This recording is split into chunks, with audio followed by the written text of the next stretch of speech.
The Last Supper with my family was exactly what you'd expect. A masterclass in passive-aggressive warfare served with a side of Mom's signature pot roast.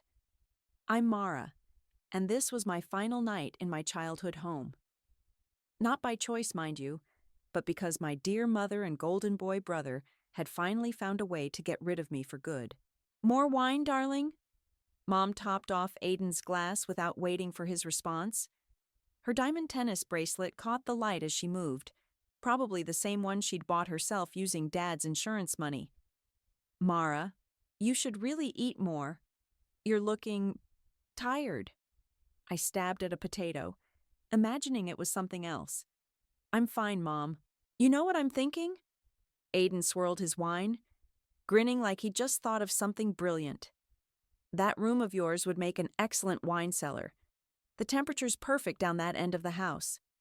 It's still my room for another 12 hours, I said quietly, gripping my fork tighter. Mom laughed, that tinkling sound that always meant trouble. Oh, honey, let's be realistic. It hasn't really been your room since your father passed.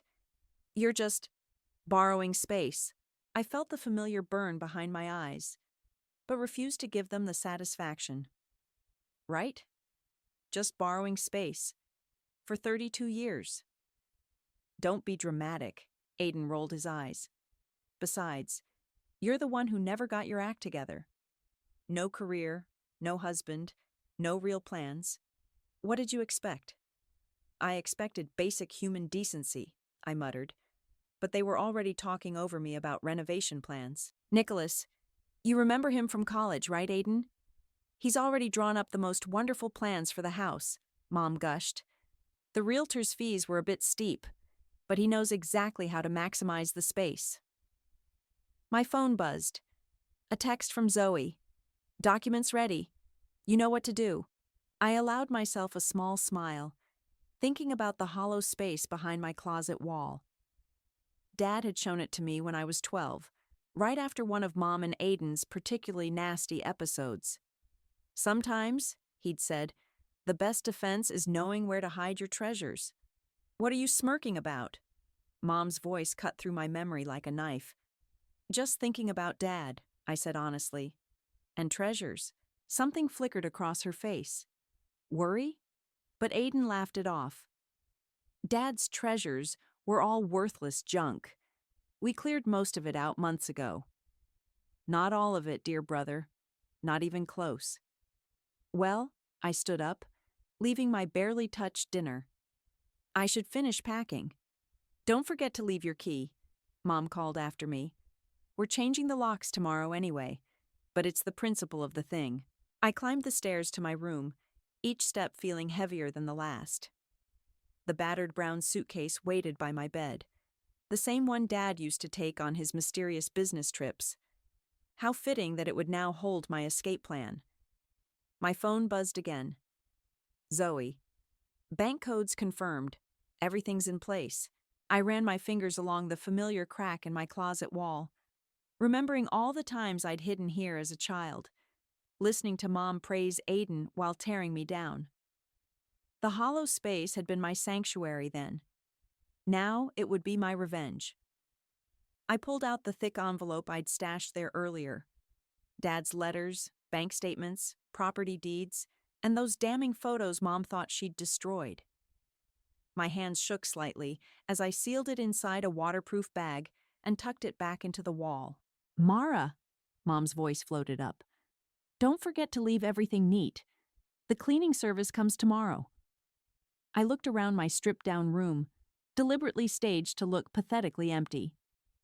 They'd expect nothing less from their failure daughter. But Dad had taught me well. The best secrets hide in plain sight. I pulled out my phone one last time and texted Zoe. Phase 1 complete. See you tomorrow. Then I slipped a single note under the loose brick by the window. Nothing stays buried forever. Let them find that one after I'm gone. After all, every good story needs a proper setup, and this was just the beginning of mine. The hollow space in my closet wall had been my secret for 20 years. Now, at 3 in the morning, I was making my final visit. The house creaked around me as I carefully pried loose the panel Dad had modified so long ago. My phone lit up. Zoe again. You okay? Need backup? All good.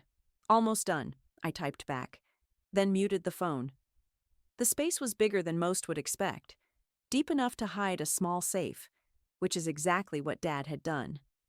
I pulled out my necklace, the one Mom always sneered at as cheap costume jewelry. The pendant opened to reveal a tiny key.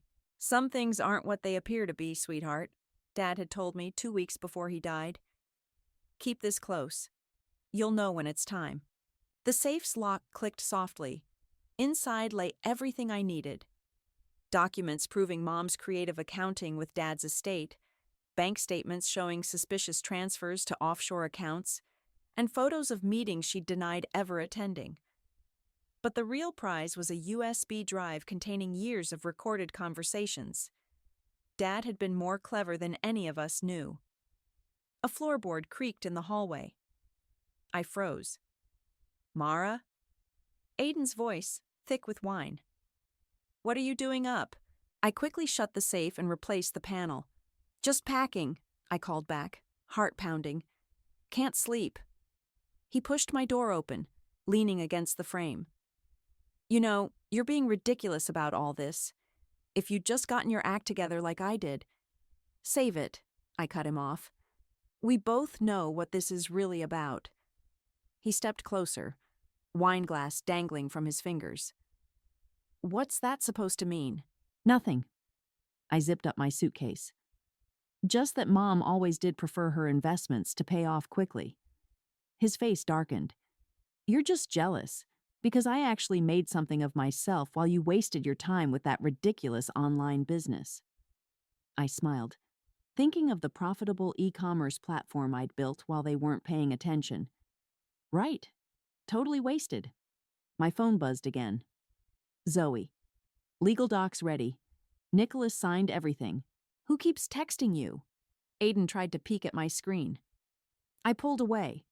Friends? You know, people who actually care about me? Oh, please, he scoffed. We care. We're just tired of carrying you. Funny how Dad never saw it that way. Something ugly flashed across his face. Dad's dead.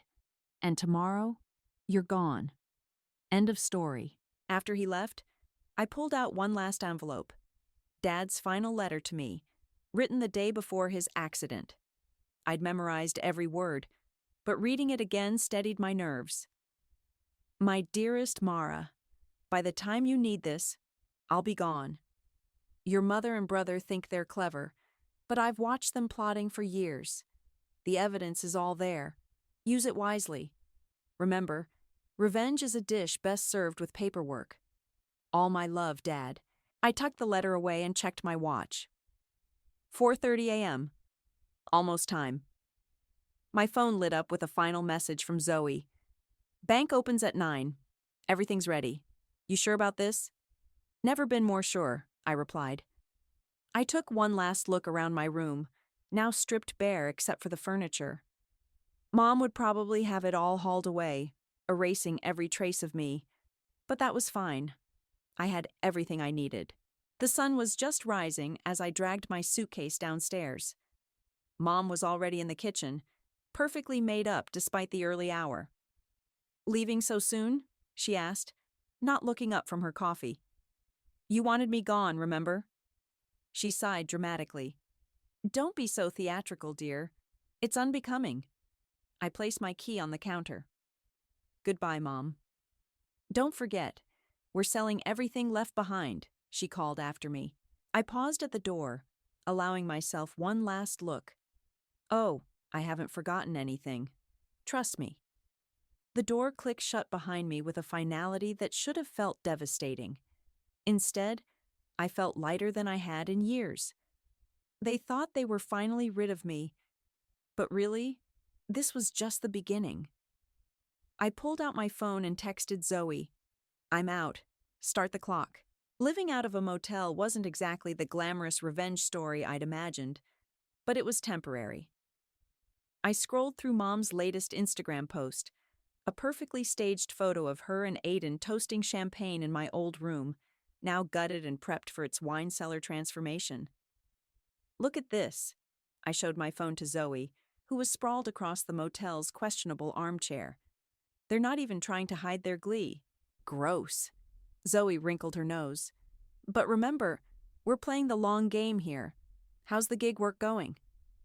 I gestured to my laptop, where I was quietly running my e-commerce business while picking up freelance jobs as cover. Fine. They think I'm desperate and broke. Let them. My phone buzzed with an unknown number. I almost ignored it, but something made me answer. Mara? A male voice, hesitant. It's Nicholas. Aiden's friend? The real estate agent? I sat up straighter. What do you want? Look, I found something during the renovations. Something strange. He lowered his voice. And I've been going through the sale paperwork again. Things aren't adding up. Oh? I kept my voice neutral, but my heart raced.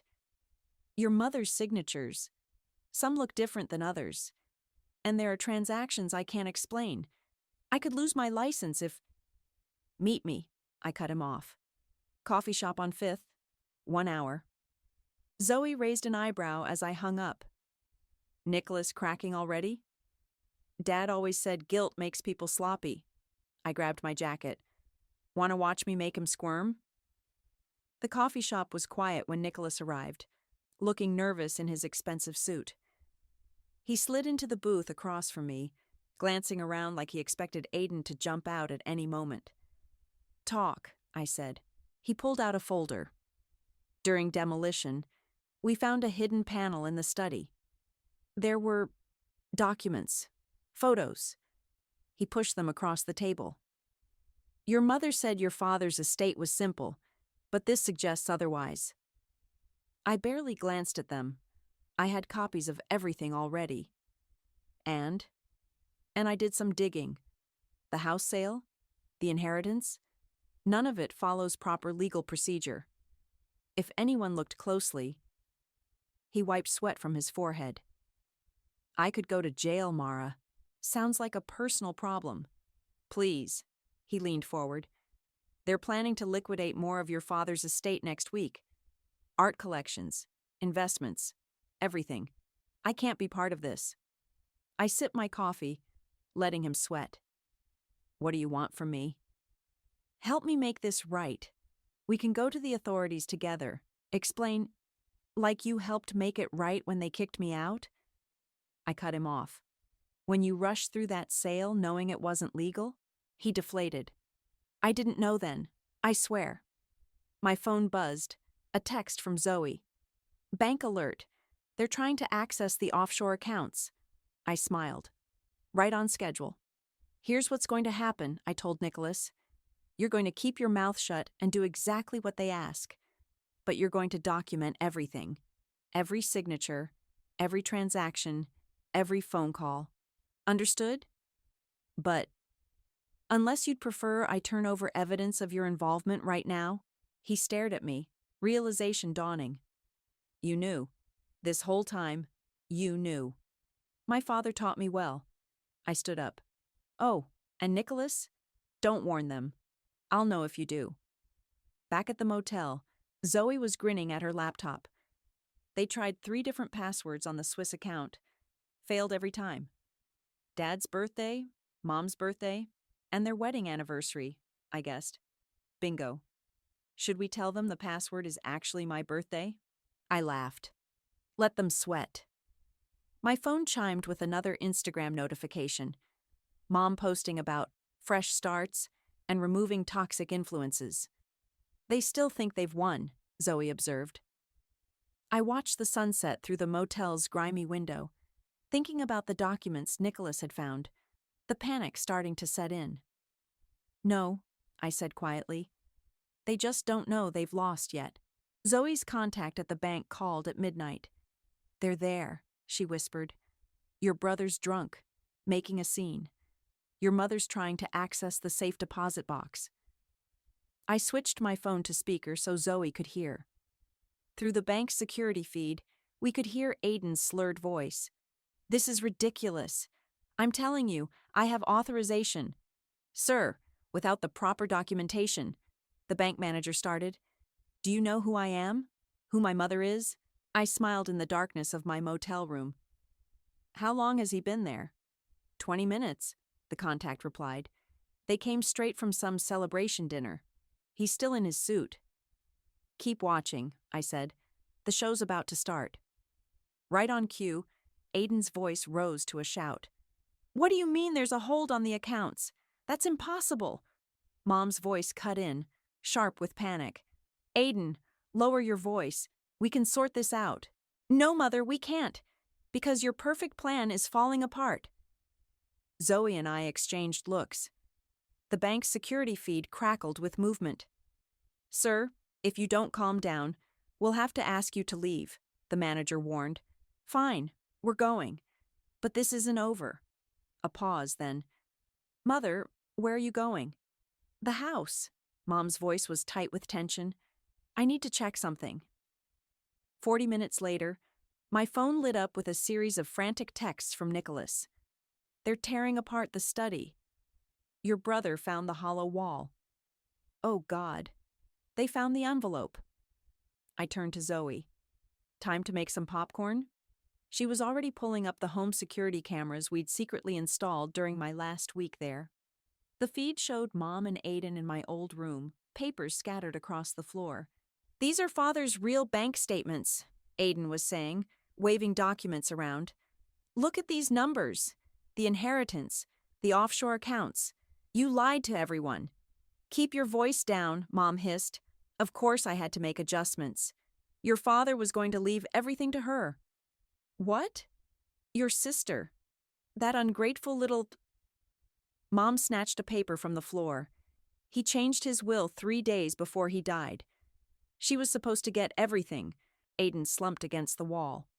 "So all this, the house sale, the liquidation, it's not even legal?" "It was necessary," Mom snapped. "I did what I had to do to protect our future." "Your future." "My future?" Aiden laughed bitterly. "Mother, these documents show fraud. Tax evasion. If anyone finds out—" "No one will find out." "Really?" He held up a photo. "Then explain this. You, meeting with that investor in Zurich. The same day you swore to the estate lawyers you were in Miami." Mom went pale. "Where did these come from?" "Where do you think?" Aiden kicked the wall. "She knew. Mara knew everything. Impossible. She's nothing. A nobody. A nobody who just destroyed us." Aiden pulled out his phone. "I'm calling Nicholas." "Don't." Mom grabbed his arm. "He can't know about this. No one can know." "It's too late." He shoved her away. "Don't you get it? She played us. All this time while we were laughing at her, living in her room, drinking wine in her space, she was just waiting." Mom sank to the floor, surrounded by the evidence of her crimes. "She wouldn't dare expose this. It would ruin the family name." "Wake up, Mother. She doesn't care about the family name. We made sure of that, remember?" I turned off the feed and looked at Zoe. "Should we send them a message?" She grinned and handed me my phone. I typed quickly. "Checking the wine cellar's temperature, brother. Don't worry. All the best vintages need time to breathe. And secrets like wine only get better with age. TikTok." We watched through the cameras as Aiden received the text. His face went from red to white in seconds. "Mother," his voice shook. "We need to call a lawyer." But Mom wasn't listening. She was staring at the loose brick where I'd left my note weeks ago. Nothing stays buried forever.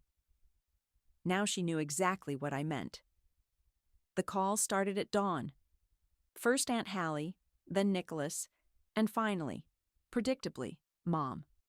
I let them all go to voicemail, watching the notifications stack up while Zoe and I reviewed the legal documents one last time. "You sure about this?" Zoe asked, holding the final set of papers. "Once we file these, there's no going back." My phone buzzed again.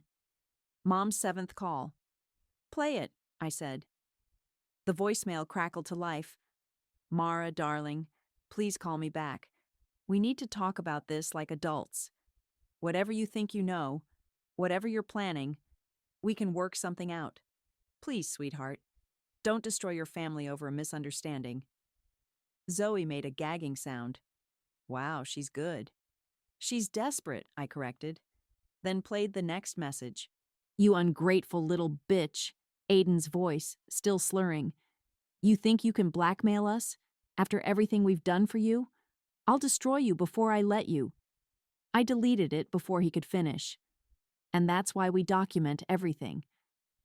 My laptop pinged with an email from Nicholas. Mara, your mother's asking me to falsify backdated documents. Says it's to protect the family. I can't do this anymore. What do you want me to do? Nen. He's cracking, Zoe observed. They all are. Another call, this time from an unknown number. I answered it on speaker. Is this Mara? A clipped professional voice. This is Marcus from First National Bank's fraud department. We've noticed some irregular activities.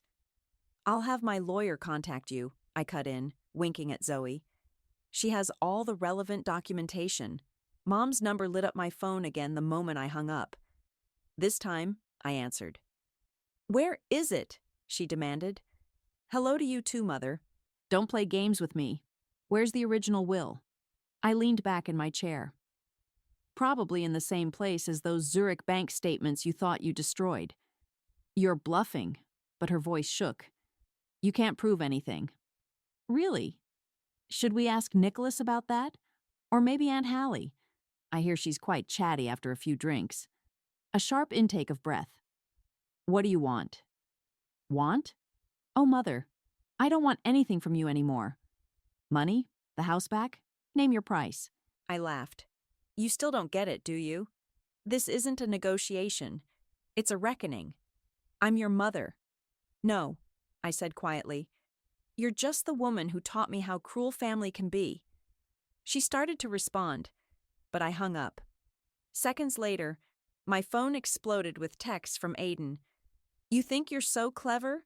You have no idea what you're doing. I'll find you. You'll regret this. Zoe read over my shoulder. Should we show them what else we have? I nodded. She pressed send on an email we'd prepared. Copies of select documents sent to Mom, Aiden, Nicholas, and Aunt Hallie. Just enough to prove we weren't bluffing. The response was immediate. Aunt Hallie called first, crying about her reputation in the community. Nicholas sent another panicked email about his real estate license. Mom stopped calling entirely. Then came the text I'd been waiting for, from Aiden. The bank's freezing everything. They're launching an investigation. What have you done? I typed back. Ask Mom about the offshore transfers. Ask her about Dad's accident. Ask her why she really needed you to sign those papers last year. You're lying. Am I? Check your email. Dad kept better records than you knew. Silence for a long moment then. They'll never prove anything, I smiled, thinking of the USB drive filled with Dad's recordings. They won't have to. You're going to do that for me. What? Watch your email. In about an hour, you're going to get some very interesting audio files. Then you'll have a choice to make. Take the fall for Mom, or save yourself. I turned to Zoe. How long until he breaks? She checked her watch. Given his ego and alcohol level, I give it 20 minutes before he throws Mommy Dearest under the bus. Right on cue, my phone lit up with a call from the fraud department again. Game on. The bank's conference room felt colder than it should have in the middle of summer. I sat across from two fraud investigators, Zoe beside me in her sharpest suit, while Mom and Aiden occupied the far end of the table with their hastily hired lawyer. Let's review the timeline, the lead investigator said, spreading documents across the table. Mrs. Burton, you claim these transfers were authorized. Of course they were, Mom interrupted, but her perfectly manicured nails were drumming against the table. My husband was dead when these transactions occurred, I cut in. Check the dates. The second investigator nodded. We have, along with some very interesting audio recordings. Aiden's head snapped up. What recordings? I pulled out my phone and pressed play. Dad's voice filled the room. Harper, what you're suggesting isn't just unethical, it's illegal. I won't help you hide money from our daughter. Mom's voice followed. Don't be dramatic. Mara doesn't deserve... I stopped the recording. Mom's face had gone chalk white. There's more, I said quietly. Hours more. Dad was thorough. You recorded private conversations? Mom's lawyer leaned forward. That could be inadmissible. Actually, Zoe interrupted, as the executor of the estate, Mr. Burton had every right to document suspected financial misconduct, especially concerning joint assets. Aiden stood up suddenly. I need to use the bathroom. Sit down, Mom hissed, but he was already heading for the door. The lead investigator cleared his throat. Mr. Burton, before you leave, would you care to explain these signatures? He slid several documents across the table. I recognized them. The papers Aiden had signed last year, thinking they were routine property transfers. I didn't know what they were, Aiden stammered. Mother said they were just formalities. Aiden!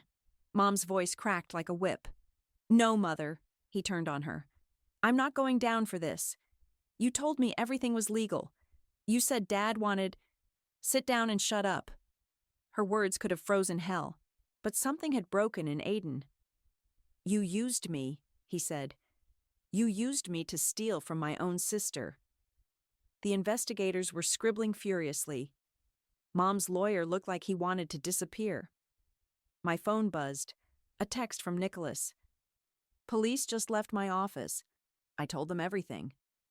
I slid my phone to Zoe, who smiled. Should we tell them about Aunt Hallie's confession? What? Mom's head whipped around. Hallie would never. She already did, I said. Turns out your sister doesn't handle guilt well, especially after 3 martinis. The lead investigator stood up. I think we have enough to proceed with formal charges. Mrs. Burton, you'll need to come with us. You can't be serious, Mom laughed, but it sounded hollow. This is ridiculous. Aiden, tell them... But Aiden was already talking to the second investigator, words tumbling out about offshore accounts and forged documents and late-night meetings with shady investors. Traitor! Mom shrieked as security appeared at the door. After everything I did for you. You did it for yourself, I said, standing up. Everything was always for yourself. They led Mom away in handcuffs, her threats echoing down the hallway. Aiden slumped in his chair, looking suddenly old. What happens now? He asked nobody in particular. Now, I gathered my things. You lose everything, just like I did. Mara, please. He reached for my arm. I'm your brother. I pulled away. No, you're just the man who helped steal my inheritance. Outside the bank, Zoe handed me a tissue. I hadn't even realized I was crying. You okay? She asked. I watched through the window as Aiden was led to another room for more questioning. I thought this would feel better. Revenge usually doesn't, she said, but justice might. My phone buzzed one last time, a text from Mom. You'll regret this. Family is everything. I typed back, no, Mother. Truth is everything. Checkmate. Then I blocked her number, took Zoe's arm, and walked away from the bank. Behind us, I could hear sirens approaching, probably for Mom. Ready for phase 2? Zoe asked. I nodded, thinking of the house that would soon be returned to its rightful owner. Time to go home. The government seizure notice looked stark against the front door of my childhood home. I stood on the sidewalk, watching investigators move in and out, carrying boxes of evidence. Mom's precious antique vases were being cataloged as assets. Aiden's wine collection, the one that was supposed to go in my room, was being hauled away. Ms. Burton, a federal agent approached me. We found something you should see. Inside, the house smelled different, like dust and emptiness instead of Mom's expensive perfume. The agent led me to Dad's study, where they'd pulled up the floorboards beneath his desk. Look familiar? He pointed to a small safe embedded in the concrete. I knelt down, touching the cold metal. No, I had no idea. We'll need the combination. My hand went to Dad's necklace automatically. The key I'd used for the wall safe had a series of numbers etched on its side, numbers I'd assumed were meaningless. Try 84719, I said. The safe clicked open. Inside lay a single envelope with my name on it and a USB drive labeled Insurance. That's the last of it, the agent said kindly. The house is yours again, legally, though you might want to wait until we're finished processing everything. Through the window, I saw Aiden being escorted to a police car. He looked up, caught my eye. For a moment, I saw the brother I used to have, before Mom poisoned him with greed and entitlement. He mouthed something that might have been sorry before ducking into the car. My phone rang. Aunt Hallie. How could you? She sobbed. Your own mother. The same way you could help her steal from me, I replied calmly. Family loyalty, right? She's being held without bail. And Aiden, his reputation is ruined.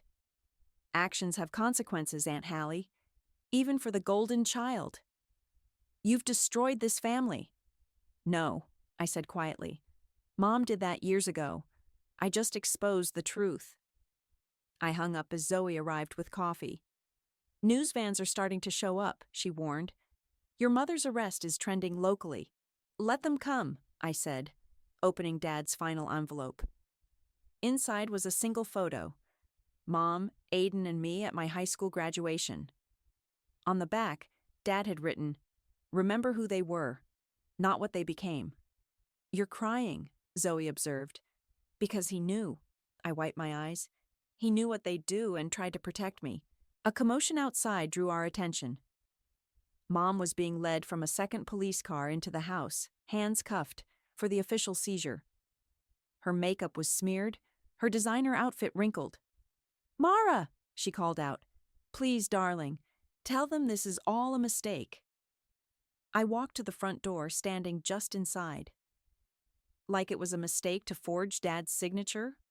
Or to bribe Aunt Hallie? Or to steal my inheritance? I did it for us. For the family. No, I held up the USB drive. You did it for yourself. And Dad knew. He recorded everything, Mom. Every meeting, every phone call, every threat. She staggered like I'd slapped her. Your father wouldn't... My father did. And now? I gestured to the house. Now everything's going back to where it belongs. You ungrateful little... An officer pulled her away before she could finish. I watched them take her inside, watched her face crumble as she saw the investigators dismantling her perfect world piece by piece. In the kitchen, they were boxing up her precious china. In the living room, her artwork was being inventoried. Ms. Burton, another agent appeared. We found these in your brother's room. He handed me a stack of letters, my letters to Dad, the ones Mom had told me he never received. Zoe squeezed my shoulder as I flipped through them. Want to get out of here? I nodded, but first I walked to my old room. The wine cellar conversion had been halted midway, leaving it in limbo. Not quite my childhood space anymore, but not what they'd planned either. I pulled the last photo from my pocket, Dad and me in front of the house, both smiling. Carefully, I placed it on the windowsill. Let's go, I told Zoe. I've seen enough. Outside, the news vans were multiplying. Soon, everyone would know the truth about the perfect family that wasn't so perfect after all. And me? I had a house to rebuild. The last box from my motel room fit perfectly in the trunk of my car. Zoe leaned against the driver's door, scrolling through news headlines on her phone. Prominent families fall from grace. Mother and son charged in multi-million-dollar fraud. She read aloud. You're practically famous now. Infamous, I corrected, checking my phone. Another missed call from Aiden's lawyer. They're still trying to negotiate. What's to negotiate? The evidence is ironclad. A black SUV pulled into the motel parking lot. Nicholas stepped out, looking nervous as always. "Mara," he called. "Got a minute?" I nodded to Zoe, who stayed by the car while I walked over. "Make it quick," I said. "Your brother wanted me to give you this." He handed me an envelope. He wrote it in detention. I opened it right there. "Mara, I know sorry doesn't begin to cover it. Mom's lawyers are saying she's mentally unfit to stand trial. Maybe she is. She keeps talking about Dad like he's still alive. But I'm done lying for her. Done lying to myself. I deserve what's coming. We both do. Aiden." "He's pleading guilty," Nicholas added. "Full cooperation." I folded the letter carefully. "Smart move. And your mother?" "Is no longer my problem." My phone buzzed. Aunt Hallie again. This time I answered. "The hospital called," she said without preamble. "Your mother's asking for you." "No." "Mara, please. The doctors say—" I said no. I hung up and turned to Nicholas. "Anything else?" He shifted uncomfortably. "Actually, I found one more thing in the house. Something personal." He pulled out a small box. It was behind the wine rack they never finished installing. Inside was Dad's old pocket watch, the one Mom claimed she'd sold years ago. Attached was a note in his handwriting. "For my daughter, when she's ready to make time her own again." "Thank you," I whispered. Nicholas nodded once and left. I walked back to Zoe, who'd watched the whole exchange. "You okay?" she asked. "Better than okay." I showed her the watch. "Dad left breadcrumbs everywhere. He knew this day would come." "Smart man." "Yeah." I looked at the motel room one last time. "Ready to help me move?" She grinned. "Back to the house?" "No," I said firmly. "The house goes to auction. State's orders. But you could keep it. It's legally yours now." I started the car. Some things aren't worth keeping. We drove across town to a small apartment building, my new place. The moving truck with my few belongings was already there. As we unloaded, my phone kept buzzing with updates. Mother pleads mental distress in fraud case. Son confesses to financial crimes. Family estate to be liquidated. "You're not even reading them anymore?" Zoe asked. "Don't need to." I placed Dad's watch on my new windowsill, next to the photo of us. "Their story is over. Time for mine." A final text came through, from an unknown number. "Your father would be proud. Detective Roberts." Zoe helped me arrange my furniture, hung curtains, ordered pizza. By sunset, the apartment felt more like home than the house ever had. "So," she flopped onto my couch. "What now?" I opened my laptop, pulled up my thriving e-commerce platform. "Now, I run my business, live my life, maybe get a cat. That's it? No more revenge plots? Don't need them." I showed her my bank balance, legitimate earnings, all mine. Success is the best revenge. The evening news played quietly in the background, showing Mom being escorted to a psychiatric evaluation, Aiden entering his plea deal, the house being prepared for auction. But I barely noticed. Instead, I watched the sunset through my new windows, Dad's watch ticking softly on the sill. The weight of the past felt lighter somehow, replaced by something that felt surprisingly like peace. "Hey, Zoe." "Yeah?" "Thank you. For everything." She threw a pizza crust at me. "That's what family's for. The real kind." I caught the crust and smiled. She was right. I'd lost the family I was born into, but I'd found something better. Truth, justice, and the freedom to build my own future. And that was worth more than any inheritance.